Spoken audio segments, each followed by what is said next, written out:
నా పేరు Mohan Lal. Because there's only one Mohanlal that happens once in 100 years, I think.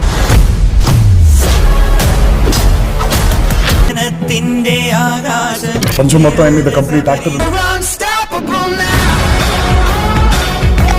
Hi.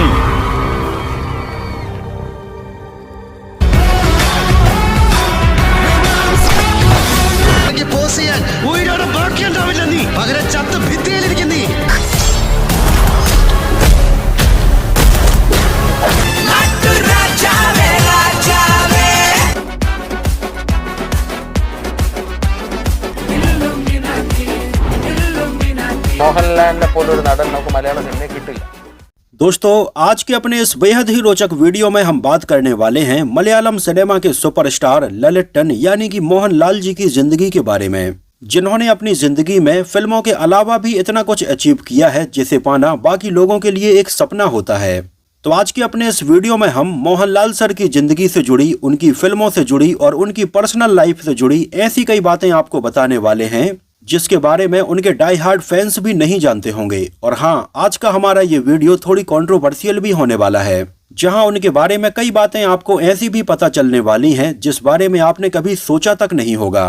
आखिर क्यों south की लगभग सारी एक्ट्रेस मोहनलाल को पसंद करती हैं केवल नयनतारा को छोड़कर, तो उनके साथ में उनकी क्या कुछ कंट्रोवर्सी हुई थी।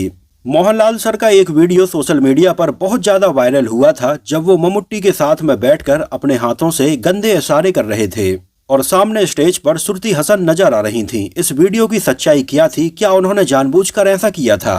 आपको बता दें कि मोहनलाल को लेकर अक्सर दो ओपिनियन रखे जाते हैं, जहां एक तरफ तो उनको बड़ा ही शरीफ और शर्मीला बताया जाता है, तो वहीं दूसरी तरफ उनको लेकर कई ऐसे दावे किए जाते हैं कि उनकी 2, 3 या 10 नहीं बल्कि 3000 से भी ज्यादा लड़कियों से संबंध रहे हैं।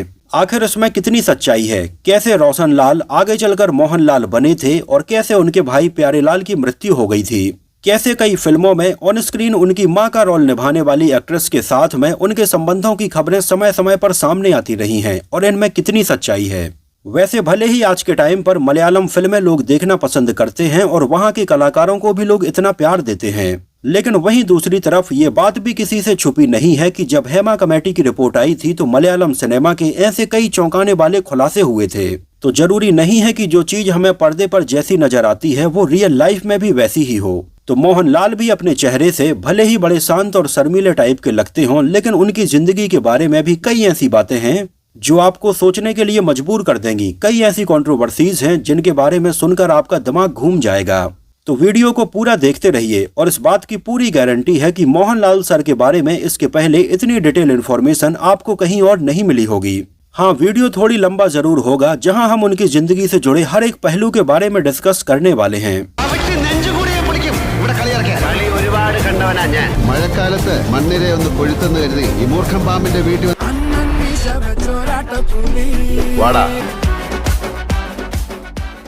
उनकी शुरुआती लाइफ के ऊपर एक नजर डालें तो केरला में 21 मई 1960 को कोलम जिले के एलंटूर गांव में उनका जन्म होता है। उनके पिता विश्वनाथ नायर एक ब्यूरोक्रेट थे और केरला गवर्नमेंट में लॉ सेक्रेटरी भी थे और मां शांता कुमारी एक हाउसवाइफ थीं। और शुरुआत में उनका नाम मोहनलाल नहीं बल्कि रोशनलाल रखा गया था और परिवार में उनके एक बड़े भाई भी थे, उनका नाम रखा गया था प्यारेलाल। यहाँ पर आपको उनके बड़े भाई प्यारेलाल के बारे में बता दें तो वो फिल्म लाइन में एक्टिव नहीं थे, वो आर्मी में थे और आगे चलकर साल 2000 में एक आर्मी प्रशिक्षण के दौरान उनकी मृत्यु हो गई थी। यहाँ पर आप मोहनलाल और उनके बड़े भाई प्यारेलाल के बचपन की कुछ फोटोग्राफ्स देख सकते हैं। मोहनलाल का बचपन बहुत अच्छे से बीता और उनके परिवार में पैसों की ऐसी कोई तंगी भी नहीं थी। उनका बचपन केरला के तिरुवनंतपुरम में बीता और वहीं के गवर्नमेंट स्कूल से उन्होंने अपनी स्कूलिंग की पढ़ाई कंप्लीट की और आगे चलकर तिरुवनंतपुरम के ही महात्मा गांधी कॉलेज से उन्होंने बैचलर ऑफ कॉमर्स की डिग्री भी कंप्लीट कर ली। मोहनलाल का सरनेम वैसे तो नायर है, लेकिन आपने कभी उनका पूरा नाम मोहनलाल नायर नहीं सुना होगा। यहाँ पर आपको बताते चलें कि पहले उनके मामा ने उनका नाम रोशनलाल रखा था, लेकिन बाद में इसको बदलकर मोहनलाल कर दिया गया था और उनके पिता विश्वनाथ नायर ये चाहते थे कि मोहनलाल अपने नाम के पीछे सरनेम ना यूज करें और वो अपने नाम से ही पहचान बनाएं, वो किसी कास्ट से बंधकर ना रह जाएं। और इसी तरह से उन्होंने अपने दोनों बेटे प्यारेलाल और मोहनलाल के पीछे सरनेम यूज नहीं करवाया।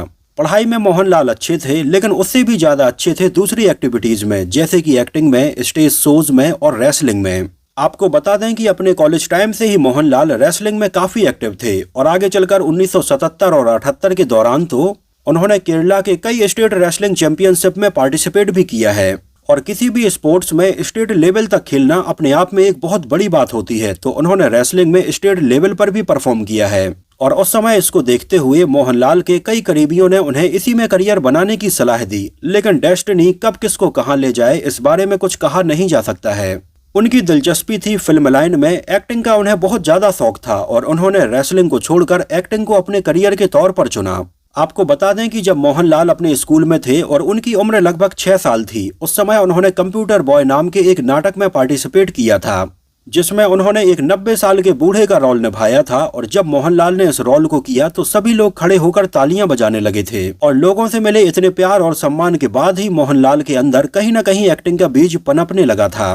वैसे परिवार से मोहनलाल काफी संपन्न थे, तो उनके ऊपर उनका करियर जल्दी बनाने को लेकर ऐसा कोई प्रेशर नहीं था। यहाँ तक कि उनके पिता ने उन्हें अपना करियर चुनने की पूरी आजादी दे दी थी। साल था 1978 का। मोहनलाल बिल्कुल यंग थे और कॉलेज से जस्ट पास आउट ही हुए थे। और उस समय मोहनलाल ने अपने कुछ दोस्तों के साथ में मिलकर ये प्लान किया कि चलो एक फिल्म बनाते हैं। उस समय उनके खास दोस्तों में प्रियदर्शन, मनियन पल्ला राजू, सुरेश कुमार, उन्नी और रवि कुमार जैसे लोग शामिल हैं। और इन सब ने थोड़ी थोड़ी पैसे इकट्ठा किए और थिरुनोट्टम नाम की फिल्म बनाने का प्लान किया, जिस फिल्म में मोहनलाल ने कुट्टापन नाम के एक मेंटली डिसेबल्ड नौकर का रोल निभाया। और ये ऐसा पहला रोल था जिसको मोहनलाल ने निभाया था और बहुत ही कम बजट में ये फिल्म बनकर तैयार हो गई थी। लेकिन उस समय जब इसको सेंसर बोर्ड में भेजा गया तो वहां पर ये फिल्म पास नहीं हो पाई और इनके द्वारा बनाई गई पहली फिल्म सेंसर बोर्ड में कई सालों तक अटकी रही और लगभग 25 साल बाद फाइनली ये रिलीज हो पाई थी। खैर, ये फिल्म तो सेंसर बोर्ड में कई सालों तक अटकी पड़ी रही, लेकिन आगे चलकर मोहनलाल ने कई और फिल्मों के लिए ट्राई किया और ऑडिशन दिया और उन्हें अपने करियर की पहली फिल्म मिली साल 1980 में आई मंजिल विरंजा पूकल, जिसको फाजिल डायरेक्ट कर रहे थे और इसमें उनका नेगेटिव रोल था। और ये फिल्म उस समय सुपर डुपर हिट रही थी। उसी समय नवोदय स्टूडियो कुछ नए एक्टर्स की तलाश कर रहा था और उस समय इन्होंने नए एक्टर्स के लिए एक एडवर्टाइजमेंट भी निकाला था और इसके लिए मोहनलाल के दोस्तों ने मोहनलाल का फॉर्म भर के भिजवा दिया था, जहां उस समय मलयालम सिनेमा के कई प्रोफेशनल डायरेक्टर्स के सामने मोहनलाल का ऑडिशन हुआ था। और इस पैनल में मलयालम सिनेमा के जाने माने डायरेक्टर फाजिल और जीजो भी शामिल थे और 100 में से इन लोगों ने 90 और 95 नंबर मोहनलाल को दिए थे। लेकिन आपको बता दें कि उस पैनल में 2 डायरेक्टर ऐसे भी थे जिन्होंने मोहनलाल को बहुत ही कम नंबर दिए थे। खैर, आगे चलकर मोहनलाल को फिल्मों में काम मिलना तो शुरू हो गया था, लेकिन उस समय उनकी इमेज और उनके चेहरे को देखते हुए ज्यादातर फिल्मों में उन्हें नेगेटिव रोल ही मिल रहे थे। और बता दें कि अपने करियर के स्टार्टिंग के लगभग 6-7 सालों तक मोहनलाल ने लगभग 25 से भी ज्यादा फिल्मों में नेगेटिव रोल निभाए थे। हालांकि आगे चलकर फिल्म एविदे थुंडन गुन्नू में उन्होंने अच्छा रोल निभाया और इसके बाद उन्होंने डायरेक्टर प्रियदर्शन की फिल्म पोच्चाकोरू मुकुत्ती में कॉमेडी रोल निभाया। चूंकि प्रियदर्शन मोहनलाल सर को बहुत पहले से जानते थे और उन्हें पता था कि मोहनलाल के अंदर विलेन से ज्यादा कॉमिक रोल निभाने की क्षमता है और इसको वो पर्दे पर बहुत अच्छे से पोर्ट्रे कर सकते हैं। और ये मोहनलाल और प्रियदर्शन की साथ में आई पहली फिल्म थी। इसके बाद तो इन दोनों ने साथ में बैक टू बैक इतनी सारी कॉमेडी फिल्में बनाई कि ये आज भी अपने आप में एक रिकॉर्ड है कि एक डायरेक्टर ने किसी एक पर्टिकुलर एक्टर के साथ में इतनी सारी फिल्में बनाई हैं। आपको बता दें कि मोहनलाल और प्रियदर्शन ने साथ में लगभग 44 से भी ज्यादा फिल्मों में काम किया है और इनमें से ज्यादातर फिल्में कॉमेडी फिल्में ही थीं, जिनमें बोइंग बोइंग और आराम आराम किन्ना राम जैसी कई कॉमेडी फिल्में थीं। और ये वही फिल्में थीं जिनको आगे चलकर प्रियदर्शन ने अर्ली 2000 में हिंदी में रीमेक बनाया था। मतलब आप समझ सकते हैं कि प्रियदर्शन की जो कॉमेडी फिल्में 2000 के बाद हिंदी में देखने के लिए मिली थीं और इनको लोगों ने इतना पसंद किया कि आज प्रियदर्शन की ये सारी कॉमेडी फिल्में यहाँ की कल्ट फिल्मों में गिनी जाती हैं और उनकी अक्षय कुमार के साथ में जोड़ी लोगों को बहुत पसंद आती है। तो वहीं ये सारी ओरिजिनल फिल्में उन्होंने मलयालम में मोहनलाल के साथ में लेट 80s में बिल्कुल बैक टू बैक बनाई थीं, जिन फिल्मों में रखा गया ह्यूमर इतना टू द पॉइंट था कि ये 20-25 साल बाद भी लोगों को रिलेवेंट लगा। खैर, इस समय तक मोहनलाल को अब फिल्मों में विलेन नहीं बल्कि हीरो के अच्छे खासे रोल मिलने लगे थे। जहां इस समय मोहनलाल ने कई ऐसी फिल्मों में काम किया जिन्होंने मलयालम सिनेमा के कई स्टीरियोटाइप को तोड़ दिया। वैसे इस दौरान मोहनलाल ने एक से बढ़कर एक फिल्मों में काम किया, लेकिन उनकी हर फिल्म का नाम लेना यहाँ पर पॉसिबल नहीं है। लेकिन फिर भी हम उनकी कुछ खास फिल्मों का जिक्र यहाँ पर करते चलेंगे। जैसे कि साल 1988 में आई उनकी फिल्म चित्रम सुपर डुपर हिट रही और उस समय लगभग 1 साल से भी ज्यादा ये फिल्म सिनेमा हॉल में चलती रही थी और ये उस समय तक की सबसे ज्यादा सिनेमा हॉल में चलने वाली मलयालम फिल्म बन गई थी। आपको बता दें कि ये वही फिल्म थी जिसका आगे चलकर साल 1991 में मिथुन चक्रवर्ती के साथ में हिंदी में रीमेक बनाया गया था, प्यार हुआ चोरी चोरी के नाम से। लेट 80s में मोहनलाल की बैक टू बैक कई फिल्में रिलीज हुई और ये सारी फिल्में आज मलयालम सिनेमा की कल्ट फिल्मों में गिनी जाती हैं। जैसे साल 1986 में उनकी फिल्म आई थी राजा विंते मगन के नाम से, जिसमें मोहनलाल हमें एक अंडरवर्ल्ड डॉन का किरदार निभाते हुए नजर आए थे। इस फिल्म ने बॉक्स ऑफिस पर अच्छी खासी कमाई की और ये फिल्म लोगों को बहुत ज्यादा पसंद आई और नतीजा ये हुआ कि इस फिल्म के बाद मोहनलाल को मलयालम सिनेमा का सुपरस्टार बोला गया। और आपको बता दें कि साल 1986 में मोहनलाल हमें टोटल 36 फिल्मों में नजर आए थे, जो अपने आप में एक बहुत बड़ा रिकॉर्ड है। मतलब ऑन एन एवरेज मोहनलाल की लगभग हर महीने में 3 फिल्में रिलीज हो रही थीं। और गौर करने वाली बात यह है कि इतनी सारी फिल्में करने के बावजूद भी मोहनलाल हमें अलग अलग तरह की फिल्मों में नजर आ रहे थे। जैसे 1986 में ही उनकी फिल्म आई थी थालावट्टम, जो बहुत ज्यादा पसंद की गई। इसका आगे चलकर हिंदी में रीमेक बनाया गया था क्योंकि के नाम से। आगे चलकर मोहनलाल हमें साल 1989 में फिल्म क्रीदम में नजर आए और इसके लिए उन्हें नेशनल फिल्म अवार्ड में स्पेशल मेंशन मिला था। आपको बता दें कि ये वही फिल्म थी जिसका आगे चलकर हिंदी में जैकी श्रॉफ के साथ में प्रियदर्शन ने रीमेक बनाया था गर्दिश के नाम से। और थ्रू आउट 90s मोहनलाल की बेहतरीन फिल्में रिलीज होती रहीं। जैसे 1991 में उनकी फिल्म आई थी किलोक्कम के नाम से, जिसके लिए उन्हें कई अवार्ड मिले थे। और आगे चलकर प्रियदर्शन ने इसका भी हिंदी रीमेक बनाया था मुस्कुराहट के नाम से। साल 1991 में ही उनकी फिल्म भरतम रिलीज हुई और इसके लिए मोहनलाल को बेस्ट एक्टर का नेशनल अवार्ड भी मिला था। और इस समय तक मोहनलाल मलयालम सिनेमा के स्ट्रॉन्ग पिलर बन चुके थे और उनकी फैन फॉलोइंग बहुत ज्यादा हो गई थी। आगे चलकर वो हमें मनी चित्राथजू में नजर आए, जिसके आगे चलकर कई अलग अलग भाषाओं में रीमेक बनाए गए और अक्षय कुमार की फिल्म भूल भुलैया भी इसी का रीमेक थी। और इस समय तक मोहनलाल कई क्रिटिकल अक्लेम फिल्मों में भी हमें नजर आए, जिनमें काला पानी और गुरु जैसी फिल्में शामिल हैं। जहां उनकी फिल्म गुरु पहली ऐसी मलयालम फिल्म रही जिसको इंडिया की तरफ से ऑस्कर के लिए भेजा गया था। तो वहीं साल 1996 में आई प्रियदर्शन की फिल्म काला पानी में मोहनलाल हमें एक बहुत ही सीरियस रोल निभाते हुए नजर आए, जो फिल्म लोगों को बहुत ज्यादा पसंद आई। और इसका एक सीन में अगर आपको बताऊं तो इस सीन में मोहनलाल अमरीश पुरी सर का जूता चाटते हुए नजर आते हैं। वैसे फिल्म काला पानी के पर्टिकुलर इस सीन के बारे में मैंने एक डिटेल वीडियो ऑलरेडी बनाया हुआ है। ये सीन उस समय बहुत ज्यादा हाईलाइट हुआ था और मोहनलाल ने इस सीन को बहुत ज्यादा रियलिस्टिक बनाने के लिए वाकई में उनके जूते चाटे थे। आगे चलकर मोहनलाल मणिरत्नम की फिल्म इरुवर में नजर आए, जो कि जाने माने एक्टर और पॉलिटिशियन एमजी रामचंद्रन की लाइफ पर आधारित थी। उस समय मोहनलाल की परफॉर्मेंस की बहुत ज्यादा तारीफ की गई। इसको कई अवार्ड मिले और 2 नेशनल अवार्ड भी मिले थे। इस समय तक मोहनलाल जहां मलयालम सिनेमा के एक स्ट्रॉन्ग पिलर बन चुके थे, तो वहीं दूसरी तरफ मम्मूट्टी भी मलयालम सिनेमा के स्ट्रॉन्ग पिलर बने हुए थे। और इन दोनों ने साथ में फिल्म हरि कृष्णन्स में भी काम किया था, जिसमें हमें जूही चावला नजर आई थी। ये साल 1998 की बात है और उस समय इन दोनों की ही फैन फॉलोइंग इतनी ज्यादा थी कि आपको बता दें कि फिल्म का क्लाइमैक्स अलग अलग एक्टर के हिसाब से 2 बार शूट किया गया था। और इस अलग अलग क्लाइमैक्स को इन दोनों ही एक्टर्स की पॉपुलैरिटी के हिसाब से अलग अलग एरिया में दिखाया गया था। जैसे जो हिंदू डोमिनेटेड एरिया थे वहां पर मोहनलाल का क्लाइमैक्स देखने के लिए मिला था, तो वहीं दूसरी तरफ जो मुस्लिम डोमिनेटेड एरिया थे उसमें मम्मूट्टी वाला क्लाइमैक्स देखने के लिए मिला था कि क्लाइमैक्स में लड़की मम्मूट्टी को मिलती है। अपने करियर में लगातार अलग अलग फिल्में करने वाले मोहनलाल ने आगे चलकर साल 2002 में पहली बार बॉलीवुड फिल्म में भी काम किया। ये फिल्म थी राम गोपाल वर्मा की कंपनी, जिसमें उन्होंने एक छोटा सा रोल निभाया था और इसमें उनकी परफॉर्मेंस को लोगों ने बहुत ज्यादा पसंद किया और कई एक्टर्स ने उनकी परफॉर्मेंस की तारीफ की और कहा कि वो देखने में बिल्कुल नेचुरल लगते हैं। और तारीफ वाली बात ये रही कि मोहनलाल ने हमेशा अपने करियर में अपनी एज के हिसाब से ही रोल निभाए हैं। वैसे मलयालम सिनेमा में एक समय ऐसा आ गया था जब वहां पर 95% box office collection Mohanlal, Mammootty और दिलीप की फिल्में कर रही थीं और बाकी सारे एक्टर्स की फिल्में इनकी फिल्मों के कलेक्शन के मात्र 5% कलेक्शन ही कर पा रही थीं। और उस समय ज्यादातर फिल्म मेकर्स इनकी एज को और इनकी इमेज को ध्यान में रखकर ही फिल्म की कहानी लिखा करते थे।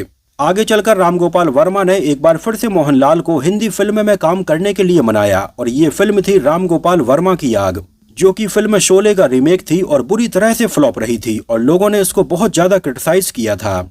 यहाँ तक कि ये फिल्म IMDb की सबसे कम रेटिंग वाली फिल्मों में गिनी जाती है। इसमें मोहनलाल ने संजीव कुमार का रोल निभाया था। 2010 के बाद मोहनलाल और भी कई बेहतरीन फिल्मों में नजर आए, जहां पर उनकी दृश्यम और ऐसी कई और फिल्मों में उनकी परफॉर्मेंस की बहुत ज्यादा तारीफ की गई और इन फिल्मों ने कमाई के बहुत सारे नए रिकॉर्ड बनाए।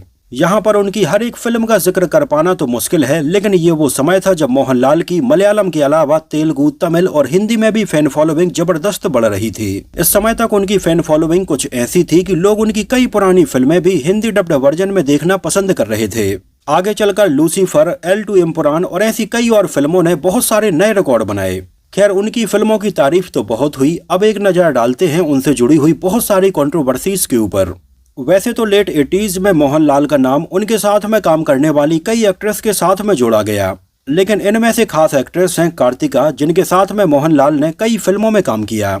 और कहा जाता है कि मोहनलाल को कार्तिका काफी पसंद थी और यहाँ तक कि मोहनलाल ने उनको प्रपोज भी कर दिया था।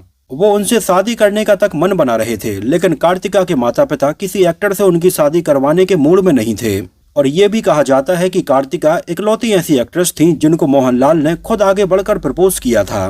खैर, कार्तिका के घर वाले नहीं माने और ये शादी नहीं हो पाई और कार्तिका की शादी एक डॉक्टर से हुई। और फाइनली मोहनलाल की शादी की बात चली जाने माने फिल्म प्रोड्यूसर और एक्टर के बालाजी की बेटी सुचित्रा से। हालांकि इन दोनों के फैमिली वाले इस शादी के लिए तैयार थे, लेकिन स्टार्टिंग में इन दोनों की कुंडली नहीं मिल पाई थी। इस वजह से इन दोनों की शादी की बात आगे नहीं बढ़ पाई और मोहनलाल उस समय कई और फिल्मों में व्यस्त हो गए थे। लेकिन बाद में मोहनलाल को पता चला कि सुचित्रा उनसे प्यार करती हैं और एक बार फिर से इन दोनों के परिवार वालों ने इन दोनों की कुंडली मिलवाई और इस बार इन दोनों की कुंडली मिल भी गई थी। कहा जाता है कि इसके पहले जिस पंडित ने इन दोनों की कुंडली मिलाई थी उससे कुछ गलती हो गई थी और फाइनली इन दोनों की शादी हो गई और आज तक इन दोनों की शादी बहुत अच्छी चल रही है। वैसे मोहनलाल की जिंदगी और उनके लव अफेयर से जुड़ी एक बहुत बड़ी कंट्रोवर्सी अक्सर सामने आती रहती है। हालांकि हम अपनी तरफ से इस बात का कोई भी दावा नहीं करते हैं कि ये बात सच है या नहीं, लेकिन इस बारे में कई न्यूज़पेपर्स और मीडिया आर्टिकल्स में सालों से हमें खबर सुनने के लिए मिलती रही है। और जो केरला के लोकल लोग हैं और मलयालम सिनेमा को बहुत अच्छे से जानते हैं, उनको पता होगा कि इस खबर में कितनी सच्चाई है। ये खबर थी मोहनलाल से लगभग 10-15 साल सीनियर एक्ट्रेस कवियर पूनम्मा के साथ में उनके अफेयर के बारे में, जहां कई सालों से लगातार इन दोनों के अफेयर की खबरें सुनने के लिए मिलती रही कि इन दोनों के बीच में जरूर संबंध हैं। लेकिन यहाँ पर सबसे हैरान कर देने वाली बात ये थी कि एक तो कवियर पूनम्मा उनसे बहुत बड़ी हैं और कई फिल्मों में उनकी मां का रोल निभा चुकी हैं। इस वजह से उनके साथ में अफेयर वाली ये खबर कई लोगों को हजम नहीं हो रही थी। वैसे अगर आप ललिटन की लाइफ के बारे में बहुत ज्यादा खंगालेंगे तो कहीं न कहीं आपको इन सारी खबरों के बारे में भी जानकारी जरूर मिल जाएगी। आगे चलकर उनकी एक और बहुत बड़ी कंट्रोवर्सी सामने आई जाने मानी एक्ट्रेस नयनतारा के साथ में। जब आगे चलकर साल 2004 में उन्होंने नयनतारा के साथ में बैक टू बैक 2 फिल्मों में काम किया। इनमें से पहली फिल्म थी नट्टराजबू और दूसरी थी विस्मया थुम्बथु। ये वो समय था जब नयनतारा फिल्मों में काफी नई थी और फिल्मों में अपनी जगह बनाने की काफी कोशिश कर रही थीं। और उस समय मोहनलाल के साथ में आई उनकी ये फिल्में लोगों ने बहुत पसंद की थी और कई महीनों तक ये सिनेमा घरों में लगातार चलती भी रही थीं। तो ये लगभग इसी समय की बात है जब नयनतारा और मोहनलाल साथ में इन फिल्मों की शूटिंग कर रहे थे और इन दोनों ही फिल्मों की शूटिंग के टाइम पर इन दोनों के बीच में अफेयर शुरू हो गया था। जहां कई मीडिया सोर्स तो ये दावा करते हुए भी नजर आए थे कि एक समय तो नयनतारा प्रेग्नेंट तक हो गई थीं और मोहनलाल ने उनका एबॉर्शन तक करवाया था। हालांकि इस बात में कितनी सच्चाई है इसका दावा भी हम नहीं करते हैं, लेकिन इन दोनों के बारे में कई आर्टिकल और ऐसी कई खबरें सुनने के लिए जरूर मिल जाएंगी जिनमें ये कहा गया कि नयनतारा प्रेग्नेंट हो गई थीं और मोहनलाल ने उन्हें पास के ही क्लिनिक में ले जाकर उनका एबॉर्शन तक करवा दिया था। और इसके बाद से ही नयनतारा ने मोहनलाल से दूरी बनानी शुरू कर दी थी और इसके बाद में ये दोनों हमें साथ में कभी नजर आए ही नहीं। यहाँ तक कि कहा जाता है कि वैसे तो कोई भी एक्ट्रेस मोहनलाल से नफरत नहीं करती है, केवल नयनतारा को छोड़कर। इसके अलावा इस बात का भी दावा किया गया कि उनके 3000 से भी ज्यादा संबंध रहे हैं। खैर, इसमें कितनी सच्चाई है ये भी हम पुष्टि नहीं करते हैं, लेकिन मोहनलाल की जिंदगी से जुड़ी ऐसी कई कंट्रोवर्सीज हैं जिनको इग्नोर नहीं किया जा सकता है। जहां एक तरफ उनकी सीधी, शांत और सरल स्वभाव वाली पर्सनालिटी लोगों के सामने आती है, तो वहीं दूसरी तरफ एक अवार्ड फंक्शन में मोहनलाल और मम्मूट्टी बैठे होते हैं और मोहनलाल का अश्लील इशारा करते हुए वीडियो वायरल हो जाता है, जो वीडियो आपने भी देखा होगा और ये नैतिक तरीके से सही नहीं है। चलो ये हम मानते हैं कि सब अपने दोस्तों के साथ में प्राइवेटली हंसी मजाक करते हैं और हर तरह की बातें शेयर करते हैं, लेकिन मोहनलाल जैसे सीनियर एक्टर को ऐसे पब्लिकली इस तरह से ये सारी चीजें नहीं करनी चाहिए थी। वैसे आगे चलकर उनके डिफेंड में कई फैंस सामने आए, जहां पर उनके फैंस ने यह दावा किया कि इस वीडियो को एडिट करके बनाया गया है। खैर जो भी है, लेकिन इस तरह के वायरल वीडियो में वो इस तरह से इशारे तो जरूर कर रहे थे और इसने उनकी इमेज को थोड़ी डैमेज तो किया भी था। और जिस तरह से मलयालम सिनेमा में हेमा कमेटी की रिपोर्ट सुनने के लिए मिली थी, उसके बाद तो भाई किसी के ऊपर भी यकीन करना मुश्किल हो गया था। खैर लव अफेयर्स के अलावा भी उनकी जिंदगी से जुड़ी कई और कंट्रोवर्सीज भी हमें सुनने के लिए मिलती रही हैं। जैसे साल 2012 में उनके घर पर इनकम टैक्स की एक रेड पड़ी थी और इस रेड में उनके घर से कुछ हाथी के दांत भी बरामद हुए थे और उस समय फॉरेस्ट डिपार्टमेंट ने इसके खिलाफ में एक केस भी दर्ज करवाया था, जिसकी कई पिटीशंस लोअर कोर्ट में और हाई कोर्ट में भी दर्ज करवाई थी। लेकिन बाद में ये केस रफा दफा हो गया और ये सारी चीजें मोहनलाल को रिटर्न कर दी गई थी। हालांकि इस बारे में कई लोगों का ये कहना था कि स्टेट गवर्नमेंट ने उन्हें इस मामले में बहुत ज्यादा सपोर्ट किया था। खैर जो भी हो, आगे चलकर ये सारी चीजें सॉर्ट आउट हो गई थीं। अब बात करते हैं मोहनलाल सर की कुछ उपलब्धियों के बारे में। तो उन्होंने अपने लगभग 4 डिकेड लंबे फिल्मी करियर में लगभग 400 से भी ज्यादा अलग अलग भाषाओं की फिल्मों में काम किया है। साल 2001 में गवर्नमेंट ऑफ इंडिया ने उन्हें पद्मश्री से और साल 2019 में पद्म विभूषण से भी सम्मानित किया है। यहाँ तक कि इंडियन आर्मी के द्वारा उन्हें लेफ्टिनेंट कर्नल की मानक उपाधि भी दी गई है।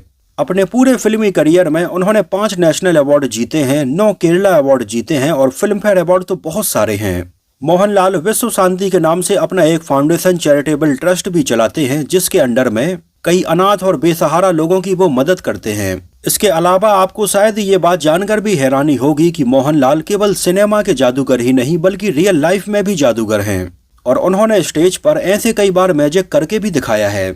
आपको बता दें कि उन्होंने साल 2008 में जाने माने जादूगर गोपीनाथ मुथुकड़ से लगभग 18 महीने का एस्केप आर्टिस्ट प्रशिक्षण लिया है और उन्होंने आगे चलकर तिरुवनंतपुरम में एक स्टेज बर्निंग शो करने की योजना बनाई थी, जहां पर उन्हें अपने आप को आग लगानी थी। लेकिन बाद में सिक्योरिटी रीजन के चलते और उनकी सुरक्षा को देखते हुए इसको रद्द कर दिया गया था। जब उस समय मोहनलाल ने स्टेज पर यह करने का डिसाइड किया था तो इस बात का देश भर के कई जादूगरों ने विरोध भी किया था। आपको बता दें, इतना ही नहीं, मोहनलाल एक जाने माने सिंगर भी हैं और उन्होंने अपनी कई फिल्मों में गाने भी गाए हैं। यहाँ तक कि लाली समदा लाल इफेक्ट के नाम का उनका एक बैंड भी है और ये बैंड कई स्टेज शो में पार्टिसिपेट करता ही रहता है। हालांकि आगे चलकर साल 2021 में 35वें राष्ट्रीय खेलों के उद्घाटन के दौरान उनके इस बैंड को बुलाया गया था, लेकिन यहाँ पर इस सेरेमनी में उनके बैंड ने काफी खराब प्रदर्शन किया था। यहाँ तक कि इस समारोह में शामिल कई लोगों का तो ये कहना था कि मोहनलाल सर यहाँ पर केवल अपने होंठ चला रहे थे और गाने बैकग्राउंड से बज रहे थे और इस शो के लिए उनके इस बैंड को लगभग 2 करोड़ रुपए की फीस दी गई थी। साल 2012 में उनकी आने वाली फिल्म कर्म योद्धा के पोस्टर में वो अपने हाथों में सिगार लिए हुए नजर आ रहे थे। तो उस समय धूम्रपान को बढ़ावा देने को लेकर उनके खिलाफ एक मामला दर्ज करवाया गया था। आपको बता दें कि मोहनलाल के दाहिने हाथ पर एक टैटू भी बना है और जब भी वो हमें बिना शर्ट के नजर आते हैं तो कई फिल्मों में उनके इस टैटू को नोटिस किया जा सकता है। मोहनलाल को गाड़ियों का बहुत शौक है और उनके पास में लगभग 10 से भी ज्यादा लग्जरी गाड़ियां हैं, जिनमें range rover, land cruiser, Mercedes और लंबोर्गिनी जैसी कई बेहतरीन गाड़ियां शामिल हैं। कुत्ते पालने का उन्हें बहुत ज्यादा शौक है और उनके घर में लगभग 35 से भी ज्यादा कुत्ते पले हुए हैं। इसके अलावा मोहनलाल बहुत ज्यादा धार्मिक आदमी हैं और हर जगह पर वो मंदिर जाते हुए नजर आ जाते हैं। मोहनलाल को अक्सर लुंगी पहने हुए देखा जा सकता है और साल 2001 में वो MCR ब्रांड की धोतियों का प्रचार करने वाले पहले एक्टर बने थे। इसके अलावा कई गवर्नमेंट और कई नॉन गवर्नमेंट ऑर्गेनाइजेशंस के वो ब्रांड एम्बेसडर भी हैं, जैसे केरल एड्स नियंत्रण सोसाइटी के द्वारा साल 2007 में एड्स जागरूकता अभियान, केरल एथलेटिक्स, शुभ यात्रा 2015, मृथा संजीवनी 2016 और ऐसे न जाने कितने सारे। उनको क्रिकेट का भी काफी शौक है और आगे चलकर सेलिब्रिटी क्रिकेट लीग में केरल स्ट्राइकर्स के वो कैप्टन भी रहे हैं। इसके अलावा उन्होंने reality TV show big boss Malayalam के 6 सीजन को होस्ट किया है। उनके पास UAE का गोल्डन वीजा है और उनकी जिंदगी के बारे में कई आत्मकथाएं लिखी गई हैं, जिनमें मोहनलाल कायरी वन्ना पदबुकल, मुखरगम, मोहनलाल द वर्सटाइल जीनियस और मैसेंजर ऑफ लव। इसके अलावा उनके केरला में और दुबई में कई रेस्टोरेंट हैं और मोहनलाल को ब्लैक बेल्ट भी दिया गया है। इसके अलावा शाहरुख खान, अमिताभ बच्चन, रजनीकांत, कमल हसन जैसे कई सेलिब्रिटीज मोहनलाल के बारे में हमेशा ये बात बोलते हैं कि वो कंप्लीट एक्टर हैं।